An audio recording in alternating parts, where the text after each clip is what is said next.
All right, welcome NCFA football fans to our preseason season preview for the 2022 season. I'm Director of Football Operations for the NCFA, Dave Mogensen. Joined with me is my partner in crime for this episode from Oakland University. You can let him introduce himself here. I'm Nic Bongers. I'm the media coordinator for the NCFA. Great to be here. Good to see you, Dave. You too, Nick. So we will be moving to more video content, and we hope to showcase the NCFA, the players, the coaches, the great plays, so the people around NCFA areas and non-NCFA areas can learn about our level of football and how great it is and how competitive it is. So without ado, we're going to get right into going through conference by conference, including our independents, each team and what their season outlook looks like. So we'll start in the Great Lakes Conference. We should be able to see some shared screen here with the Great Lakes preview. These were released today on the NCFA website. They're also in some Facebook groups and linked in all of our social media. So you can download those and check it out. But our first team is Loyola University Ramblers. So Loyola, stalwart of the Great Lakes Conference, won their first division title in 2019. It was the best year they've had. And they've had some pretty solid years, so it was a great year for them. Obviously, nobody played in 2020, so they come back in 2021 and kind of fell off a little bit, going from first in the division to last to a 1-4 record. Not something they're real happy with, and they're looking to get back into that contention for conference title. You know, they won their division title. They lost the conference championship game that year, so they didn't get the conference title, but they have a series of former players back as coaches. James Rodriguez will be the head coach. He's a former NCFA All-American. I remember Jonathan Cosa. He was a tough guy to block, so I'm sure he's going to be doing a good job teaching up their line players. But two returning All-Americans and wide receiver DB Ryan Luft. He was the first team all-purpose player last year for the NCFA All-Americans, and then linebacker Jack Newell was a second-team selection. So they are banking on those two guys to kind of be the stalemates as they try to get back together. Nick, you know a lot about Loyola from the years of playing against them in the Great Lakes. What are your thoughts on them? They came out strong when they were a new team. Again, I think this team has had less than 5 seasons in the NCFA.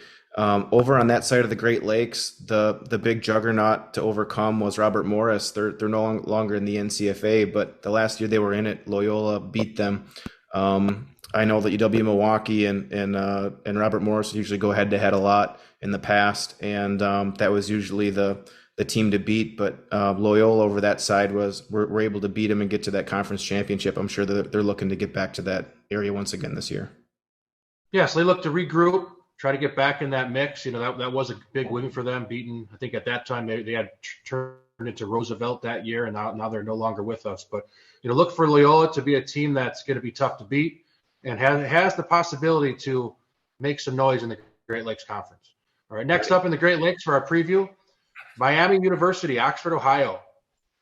So Miami is one of the beginning teams of the NCFA, came around when they first were in existence. Now, they've been in multiple NCFA championship games, 2012, 2015, came on the wrong side of the win-loss column in both of those, at least for Miami fans.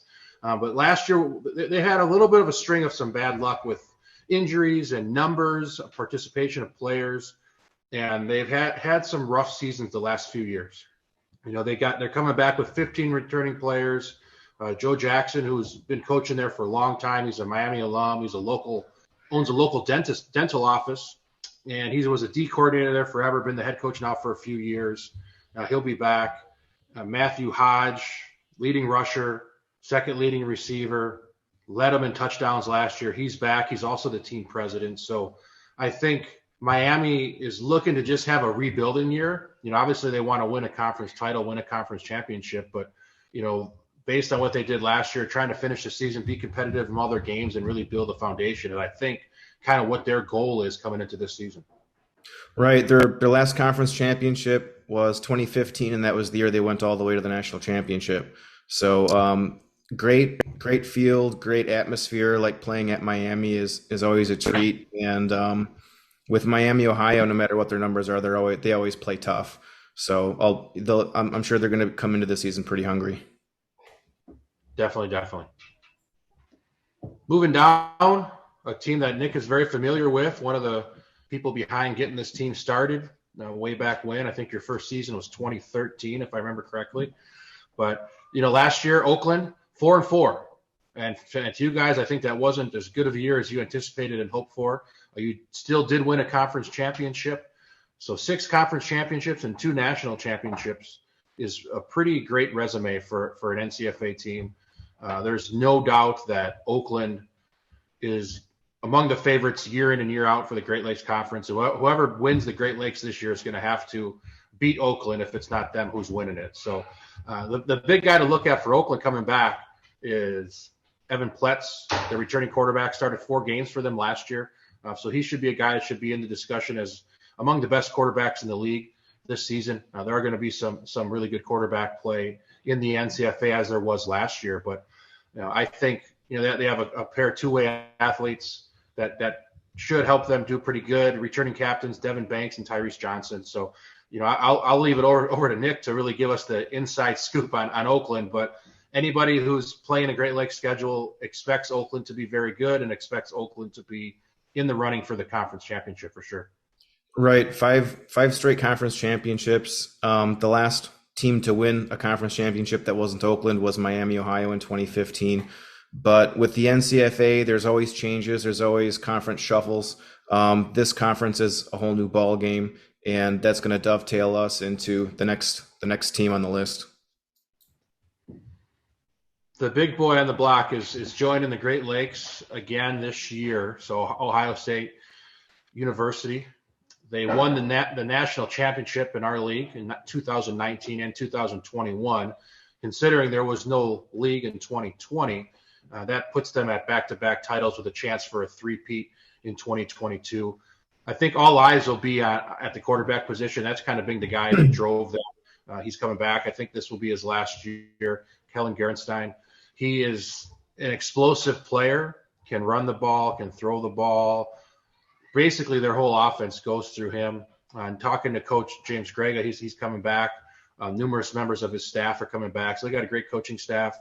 They returned 12 starters from last year's national championship team outside of just the quarterback. So they have like 4 of their 5 offensive linemen back, receiver back. I think seven of the players are offensive players and 5 guys on defense. So definitely Ohio State is probably, I would be surprised based on the guys they have coming back if they don't finish number 1 in the preseason top 10 rankings that come out later this week. But, Ohio State's probably expecting to for sure win the conference and look to win a national championship game.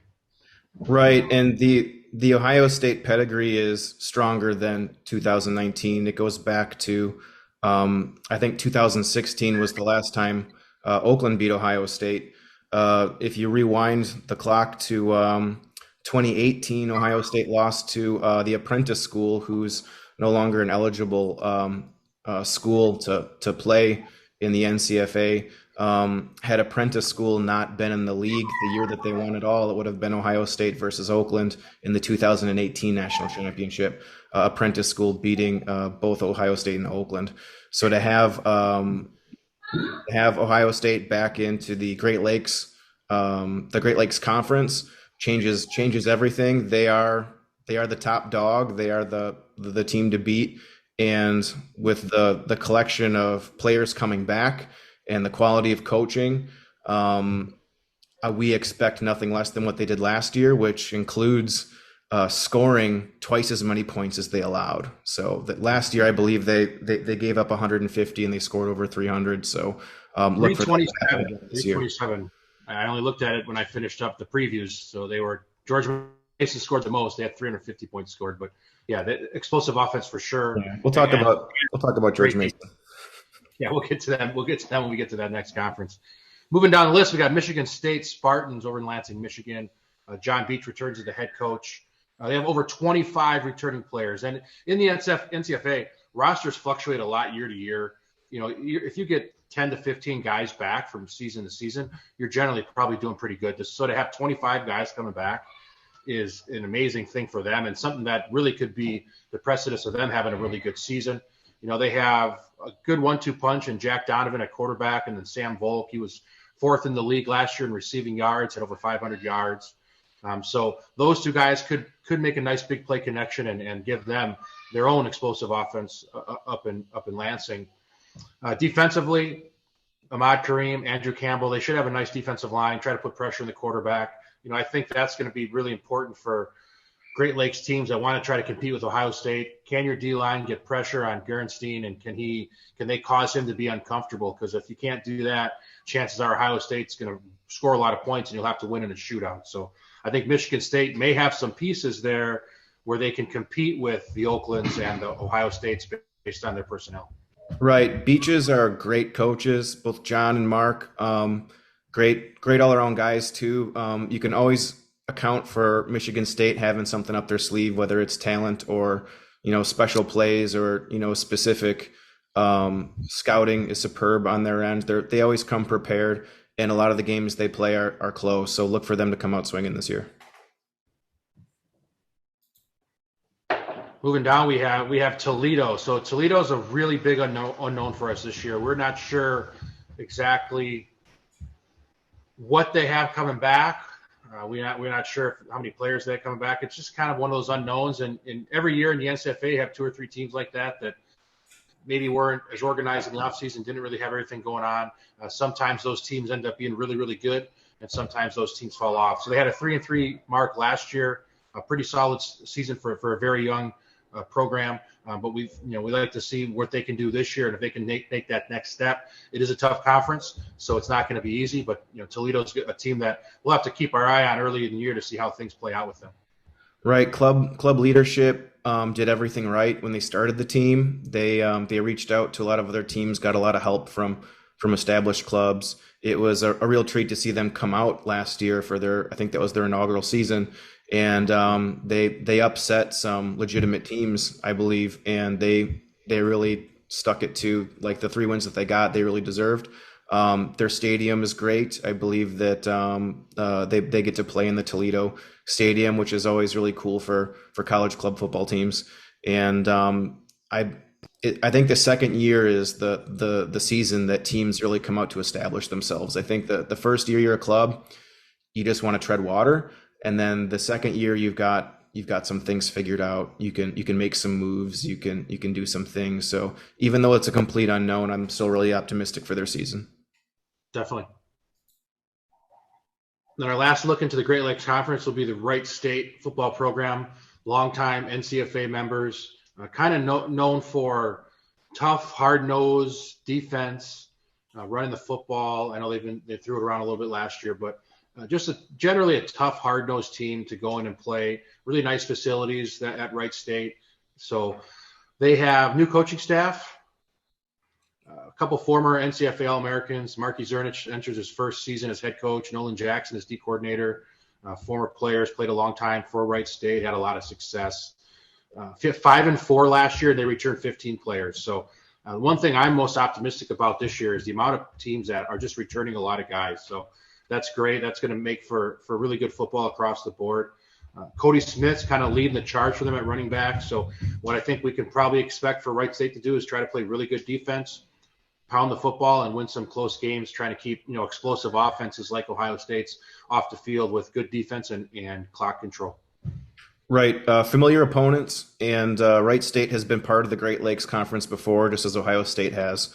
I believe that Wright State played Ohio State for the conference, for the conferences that they were in last season. So again, familiar opponents and really tough football. So we've got high hopes for them too this fall. Definitely. So that's Great Lakes Conference.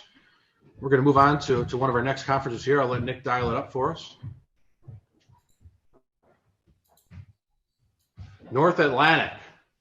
All right, so the North Atlantic is going to be run as a split division deal this year. So we have a North Atlantic North and a North Atlantic South. So we'll talk about the North Atlantic as a whole and kind of just reference who's going to be in the North and South as we go through.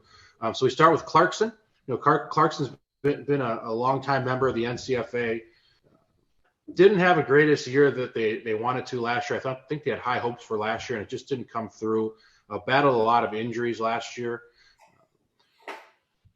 Trevor Leinenbach comes back, another former NCFA All-American. So that's another thing that's trending right now is a lot of former players coming back, giving back to the team as coaches and a lot of head coaches, which is really great to see. So he comes in as a head coach, looking to Matthew Eisenhut and RJ Doyle as captains to try to get them into a better situation in 2022. They're going to have to run through Sacred Heart, which is never easy to do. Sacred Heart along there with Ohio State and Oakland's and the Masons of teams that have been really good for a while now. But they really think they have a special player in quarterback Evan Brown. So they spoke highly of him. Both the team president, Matt Eisenhut, and Coach Leinenbach spoke really well of Evan Brown, and they think he's going to be a really explosive player for them this year. So I think that's going to be the thing they're going to rely on is having that special player to kind of help pull them up towards the top of the conference. It'll be Clarkson, Vermont, and Sacred Heart in that North Atlantic North. So those teams the winner of that division will face the winner of the South Division for the North Atlantic title. So theoretically, Clarkson just has to knock off Sacred Heart and Vermont, and they can get themselves to a conference championship game. North Atlantic Conference is no joke. They're part of the big dogs. They're a juggernaut conference, in my opinion. Clarkson sets their crosshairs on Sacred Heart, which is appropriate. Sacred Heart won in 2015, I believe. And if you look at past national championships, all the winners that are currently still in the league are either in the North Atlantic or in Great Lakes, with exception to I believe Georgia State with one down south. So I think that they've got their goal set high. Like I said, putting that target on the back, and they're not talking national championship. They're talking about winning the conference, and I think that that's a good goal to set. Like you gotta take it step by step, and I believe that's the next step for this team. Definitely. All right, we're happy to have back, long time NCFA team, Coppin State. They were there when one of the early years of winning championships. They won the first two actual NCFA championship games. Prior to that, the 2 years prior to that, there was just a voting ballot, and the power ranking team was named national champion. But starting in 2012, they had a national championship game. So Coppin State won the first two of those. They were in a little bit of a flux, so they didn't play the last couple of years. Obviously, nobody played the COVID year, but they still sat out last year. They're coming back to the league. But this past offseason, they lost a lot of their administration. So, Nick, you know as well as I do how important it is to have strong people in the background of a club sports program to help drive everything. So they lost, a couple of their really key people that have been around since that 2012, since previous to that, to kind of get the foundation of the program. So they have a new head coach coming in, Frank Herrera. They're going to probably be a very young team, a lot of new players. They do return 13 players, but they're going to lean on a lot of their newer guys that come in. So they're going to be a little bit of an unknown, but if we know anything about Coppin State is whenever they've played in the NCFA, they have had athletes all over the place. They've had really good football players. So we can expect them to come in and be a tough team. Now they're going to be in the south, the south portion of the North Atlantic. It's going to be Coppin, Pittsburgh, and George Mason. So both sides of those conference have a juggernaut with Mason and then with Sacred Heart. So it's not going to be easy for either side, but Coppin State is not a team to balk at, and they're going to be a team that, if they can get things together with the new administration and new coaches, they should be a team that can be a force in the league. Right. This is a team that's looking to overcome challenges in what I'm going to call the playoff era of the NCFA. As you said, Dave, they had enjoyed success in 2012 and 2013, where number one played number two for the national championship. In 2014, two Great Lakes teams replayed each other for the national championship, and that brought Coppin State to the bargaining table to get a playoff system in place for the NCFA, which I think is totally appropriate, especially from the Coppin State point of view. Coppin State has not been to a national championship since 2013, so I think that once they look to get that conference championship, they're going to look to overcome their previous troubles in the playoff era of the NCFA. All right, move on to last year's national runner-up. Last year we didn't have playoffs. We went to the 1-versus-2 setup. Again, there was some teams not happy with how that worked out, but Mason was a team that was obviously happy to get to where they were, as was Ohio State. So George Mason went to the national championship game, lost to a really strong Ohio State team, but they returned 17 players off of that team. So that's a strong core of guys that have national championship level experience.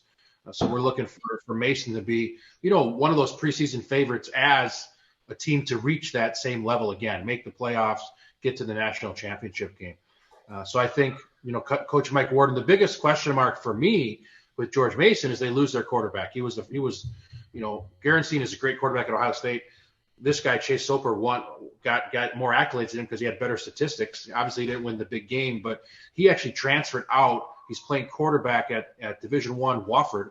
So he transferred out of the NCFA, went back to the NCAA, and he's playing quarterback at a Division I school. So they're going to look to see who replaces him. I think that'll be key for how Mason does this year. They got pieces all over the place in Gabriel Gibson, Nathan Williams, Alex Walker, James Ginn, Curtis Brooks. They got guys all over the place returning that were really good players last year and national All-American type players last year. But I think we can all say that quarterback really drove things for them, and they got to figure out who's going to replace him to maintain what they're going to do. But I think their expectation is they're going to be right at that. They're going to be maybe having to cut guys to reach the NCFA roster limitation. So they're going to have more guys than they need for that. They're really excited about how that's going to generate competition for them to get the best players in the field. But I think, they're going to be a team that should be reckoned with. They're going to have to run through Sacred Heart one way or another in the North Atlantic.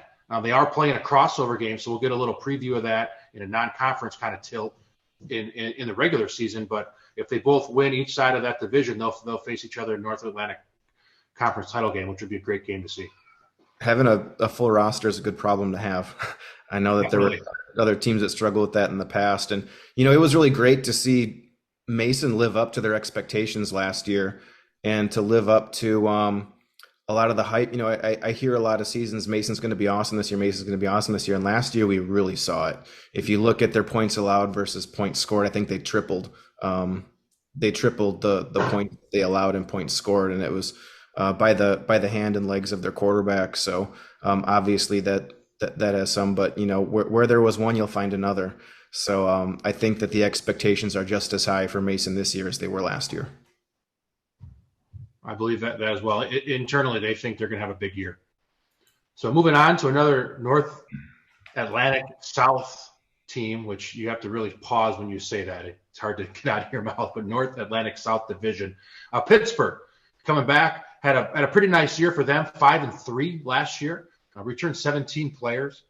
So Maurice Johnson comes back as the head coach.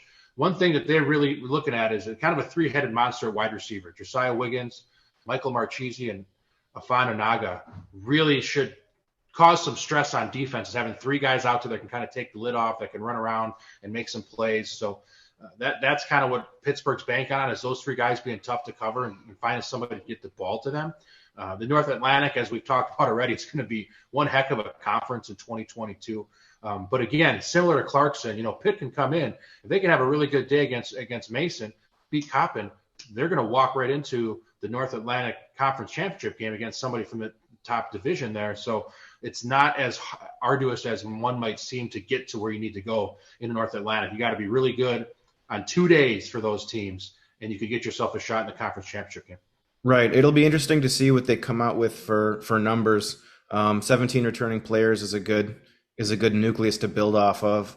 With juggernauts like Mason having a full roster, fresh legs becomes an issue, and you've got a smaller team. And I remember last year I saw a lot of flashes of greatness with Pittsburgh. They've got talent all over the place, but a lot of that talent went both ways. And by the fourth quarter, that could end up being significant against a team that has a fuller roster. But I think the expectations in Pittsburgh are high. I kind of consider them to be like the home team for the NCFA, because the NCFA is based out of Pittsburgh. But and they've got a cool indoor facility. Another young team, they've been around for less than 5 years, I believe. So it's cool to have them part of the NCFA and see if they can shake things up this year. Yeah, definitely so. They are a young team as well, trying to grow and move on, but they've done some really great things. And like you said, they have some great facilities, and they're right there in Pittsburgh. Moving on down, we got probably the favorite, at least for the north side of the North Atlantic, and Sacred Heart. So Sacred Heart again, has been just a really strong team. Multiple NCFA playoff appearances. They won the 2017 national championship. Greg Jones has been there from the jump with them. He's a former varsity player at Sacred Heart. Done a great job. Another thing that they've had throughout this run of theirs, since 2017, is almost the same assistant staff. It's almost the same coaching staff, which really helps. 25 returning players. Now, last year, Sacred Heart goes out, goes 7-0, but only played 2 games. And, everybody who follows the NCFA knows what happened there. People didn't want to play them. There was teams struggling to come back from COVID with numbers. So they had 5 forfeits. And then when it was all said and done with no playoffs last year, they were on the outside looking in from the top 2. And they didn't get to go and prove that they were the best team in the league. So I think they have a chip on their shoulder. Their big goal in talking to Coach Jones is they just want to play some games this year. They didn't play because of COVID. They only played 2 games last year. They just want to play games. So, when it came down to maybe we had to shift around the North Atlantic a little bit to help with some of the travel, because it is a really spread out conference this year. And they just want to be able to play as many games as they can. But they'll definitely have the opportunity to make the playoffs this year with the playoffs coming back. So they are a team that I think in their head, they have a lot to prove this year and prove that maybe they should have been in that game last year. So I personally wouldn't want to be a team that's out there having to play Sacred Heart. But like I said, with Pitt, all it takes is be really good on one Saturday, and you could be in a good spot. But they're going to be leaning heavily on David DePalma, returning running back. He's a dynamic player for them, plays a little defense too. They got a lot of guys that do play a little bit of both ways, but Anthony Velasco will kind of be their spearhead on defense at middle linebacker. But Sacred Heart's a team, when you talk about the Oaklands and the Ohio States and Mason, Sacred Heart's always in that conversation, at least for like the last 5 years. Right. This is the North Atlantic Conference. That lawn belongs to Sacred Heart University, and until someone takes that lawn away, they're going to be screaming, "Get off my lawn!" The last team to hoist a North Atlantic Conference trophy was Eastern Connecticut, and that was in 2016, I believe. So all roads go through Sacred Heart. There's George Masons and there's Coppins that were incoming from other conferences. This was kind of the result of a reshuffling of teams to different conferences. So Sacred Heart's got a target on their back by some very legitimate teams, and it's going to be interesting to see how this one plays out. Moving on to our last North Atlantic team, they're going to be part of that North Atlantic North with Clarkson and Sacred Heart, is Vermont coming back. Again, another former player as a head coach, Pat Messenger. They have some former players as assistants, so nice coaching staff. 11 returning players is not a terrible number. That's a pretty solid number. And looking to build on a second-place finish last year. So finished behind Sacred Heart, which is nothing to scoff at. Trying to grab their first North Atlantic Conference championship. One thing that they've been known for, Vermont's been known to have really good quarterback play over the years. They've had a numerous NCFA All-Americans across the last 7-8 years since we started doing that. I think in 2013. So the next guy up on that list, and they think is going to be a nice incoming transfer player, is Javin Sears. So they look for him to kind of follow in the footsteps of some of the great quarterbacks, including a couple of the assistant coaches right now, Jack Leclerc and Jason Ball, both former NCFA All-American quarterbacks out of Vermont. So he'll run that wide open Vermont offense. You wouldn't think of, I think probably might be the most North team in the league, and they chuck the ball around the field as much as anybody. So defensively, a little bit of an unknown. They're going to be looking at some of these new players they got coming in to kind of lead that. But if they can get that quarterback going, Vermont could be a team that can push Sacred Heart. And if they have that one good Saturday, maybe bounce them from the opportunity to play for the conference championship. I think when I first looked at the NCFA and what it was, pictures of Vermont football players was the first pictures I had ever seen of NCFA football players. So whenever I think of Vermont, I think of them as the original gangsters of the NCFA. And I'm not sure if they're one of the oldest teams in the league or not, but they've always been towards the top of the North Atlantic. I know that there's been some forfeitures and stuff in the past, but when this team comes out, they put up a major fight. So it'll be interesting to see how they come up with this fall as well.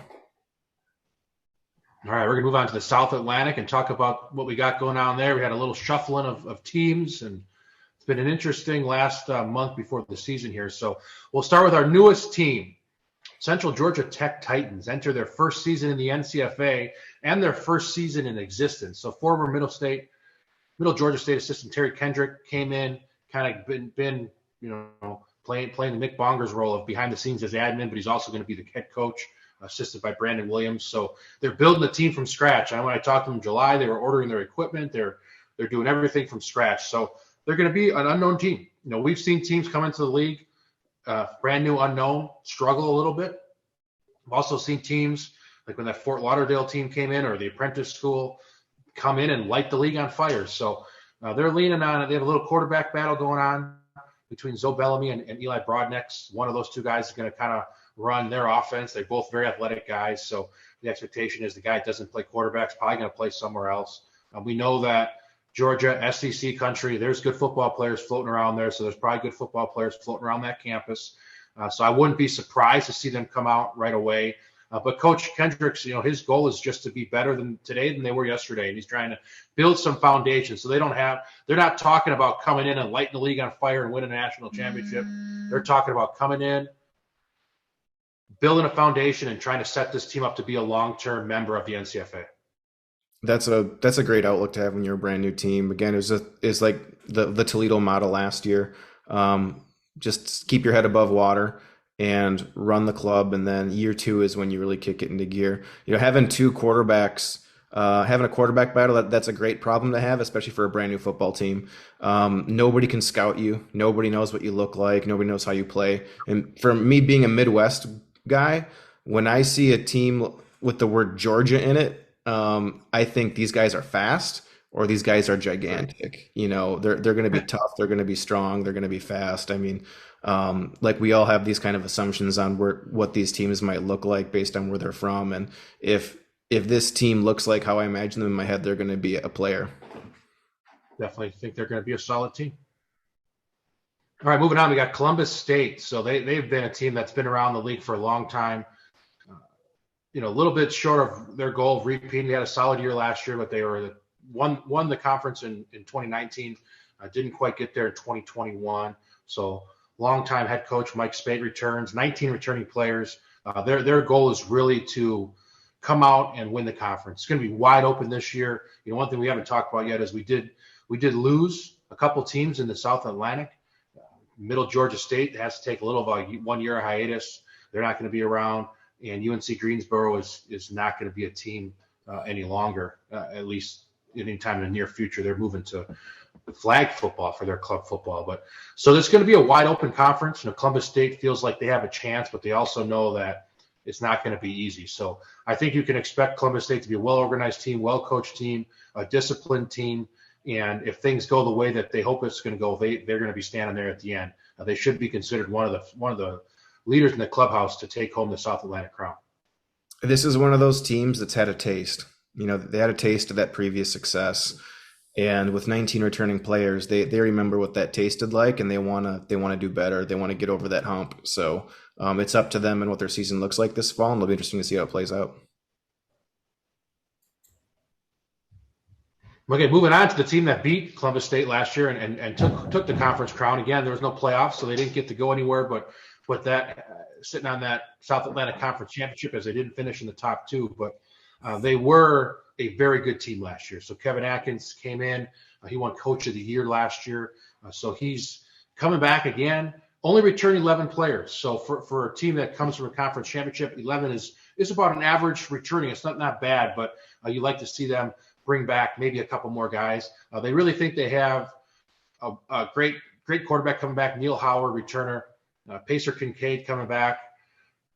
He's a wide receiver, the top wide receiver. He was an NCFA All-American last year. So they have some major pieces coming back that allow them, again, they're a spread, wide open, chuck the ball over the field. Neil Howard's a dual threat kind of guy. So they bring those guys back. And then defensively, they had one of the best defenses in the league last year. They didn't give up a lot of points.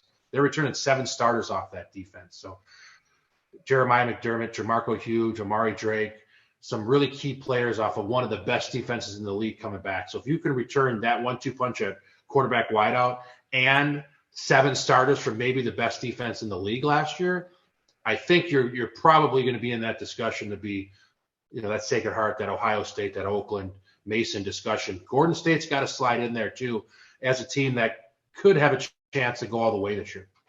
Right. And, you got that other third of the game too with special teams, and you've got a kicker like Trip Shipman coming back too. A lot of times, especially in the NCFA, the special teams is that X factor. And if you got a kicker that can, do a coffin corner, do an onside, do legit field goals from, legit distances, that can be what sets your team just over the mark to win those crucial football games. So I think that their expectations are high, and the NCFA expectations of them are high as well. And it'll be interesting to see them battle it out with a lot of these other South Atlantic football teams. Next, we have Longwood University, the Lancers, longtime NCFA team. We have a lot of longtime teams still in the league. Longwood's been a part of some different conferences. They've done the Mid-Atlantic. They're in the South Atlantic, kind of depending on how things shake out year to year with what teams are in the league. They're looking to rebound. One win season last year. Longwood's not a team that you would say has had a great history of success, but they've had some years where they were a couple bounces away from being a really good team, finishing over 500. So they're looking to try to do a little bit better with their off-season stuff. So that was one goal of them, was to they had a little bit of an injury bug, so they really had the returning players, 15 returning players, really focused on off-season working out, weight room stuff, and strength and conditioning to try to stop those injuries from happening this year, because they felt like last year they had the talent there, but they couldn't overcome the injuries to get to a solid season. So they claim to have done the work in the off-season, and they're hoping that will translate to more wins in 2022. But again, they're not a team that's talking about, we're going to win the conference, we're going to go to the playoffs. They just want to start building a foundation of winning football, and I think this is their plan to take that next step to get to a foundation of year in and year out playing winning football. Right. A big part of that too is leadership, and they're saying that they got guys like their quarterback Nathan Martin, the middle linebacker Caleb Brown. Those are the nuclei of the offense and the defense. So if they're building around those captains, and those captains are leading the charge, that leadership on the field is just important as the coaches in the locker room. The team kind of centers and rallies around those leaders, and it's good to see those players coming back, even if they didn't have the seasons that they wanted to in the past. That just makes them all the more hungry.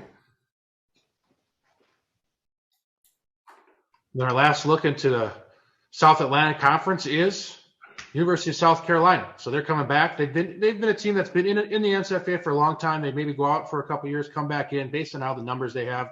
They actually originally joined the league again this year as an independent.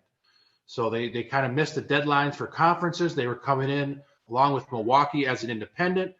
This year we only have 3 conferences. So that 4th seed in the playoff is going to be based on the power ranking. So you don't have to be in a conference to make the playoffs.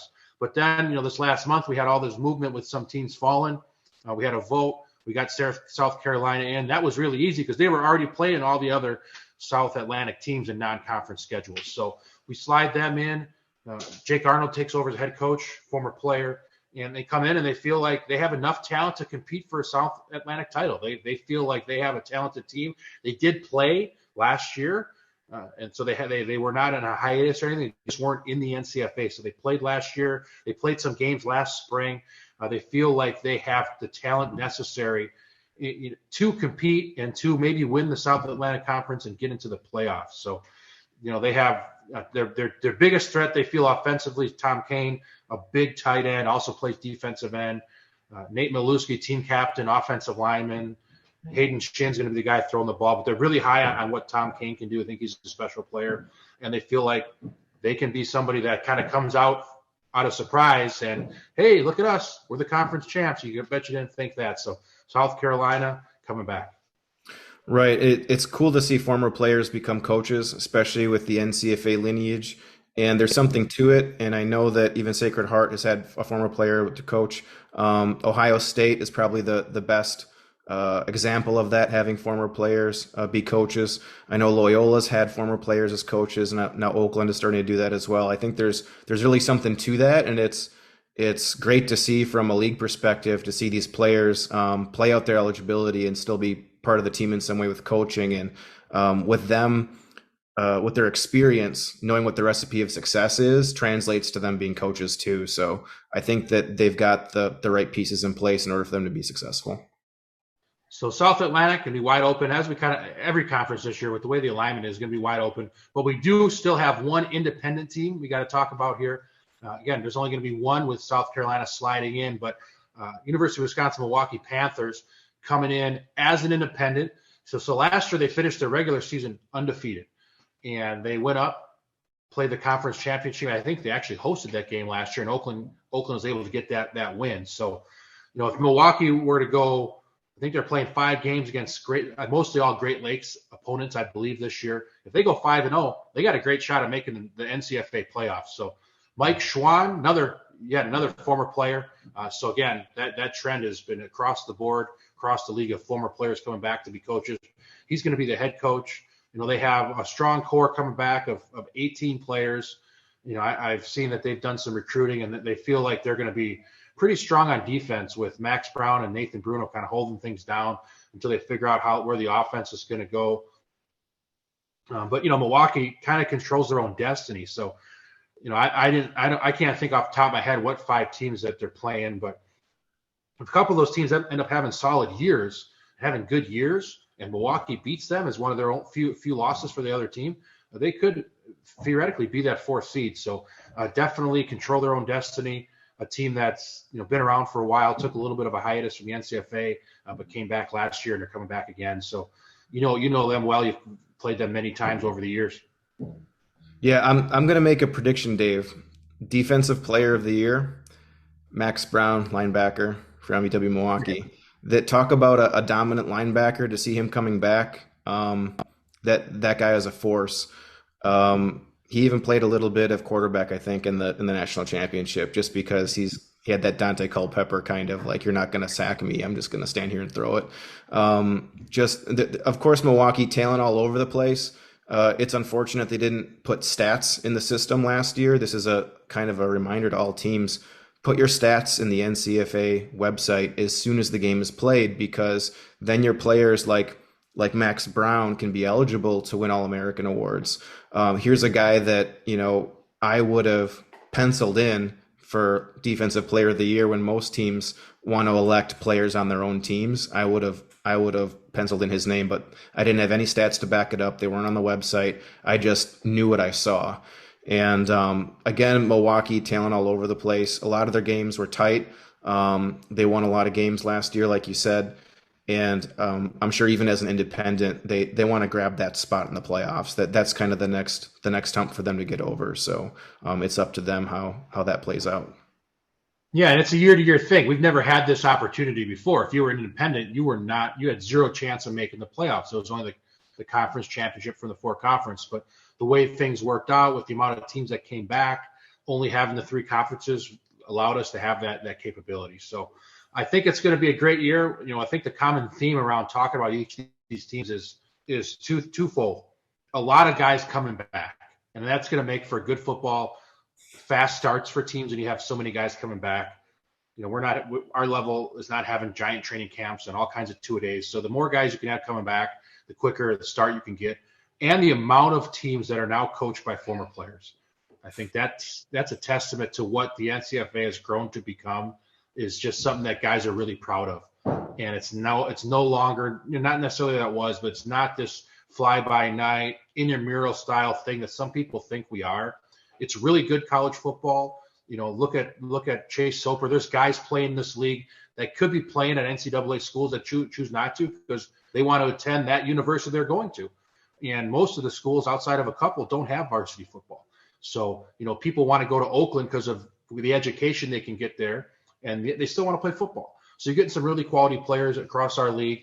And I think it's going to make for a really exciting 2022 season. So we hope to bring more of that. I think we've been a big of an unknown outside of some teams that do a really good job on social media. But in future episodes, we want to get highlights. We want to get interviews from players and coaches and really try to showcase and give a platform to the great football that's being played across the country in the National Club Football Association. Right. The playoffs are back. That's like for any team coming back this year, the playoffs are back. Like that's exciting for, every single team in the league to get to those playoffs and to make their statements and to, lay it all on the field in those playoffs. It was such a blessing to have, the rules, like the playoff era of the NCFA was such a big game changer in 2016. And it's the right thing to do. Obviously, we didn't have that last year. One played number 2, and it was different. It was something that, I'm glad that we're not doing again this year. And with the reshuffling of all the conferences, like Dave said, it's wide open. And there's going to be some major challenges going on in every single conference, the way that it's set up. So I'm excited about the way it's set up. I think it's week 1 this weekend, really exciting. One of the things I want to say, if you've made it this long in this video, do a comment and say how you liked it. If you want Dave and I to do more of these, or if you wanted us to do like exposés on specific teams, or if you want us to like call out on matchups who we've got going into the coming week, give us some ideas, because I think, Dave and I are having a blast kind of making this video, and we're willing to do more, and we can churn them out as long as we know that you'll watch them. So thanks for watching. Thanks for listening. Yeah, thanks everybody. Nick was right. It's week 1. So this week you'll have this drop. You got the season preview drops, preseason All-American watch list coming out, preseason top 10 rankings, and then a week one preview. So it's going to be a lot happening in the coming weeks. We'll keep bringing content to you guys in different ways, and weekly previews and stuff. And as Nick said, if you guys like this and you want to do more of this, let us know in the comment section or wherever this is dropped, and we'll try to keep providing content and platform for you guys, for the players and coaches, to really show what you can do. But thanks everybody for joining us on this season preview episode of the NCFA podcast.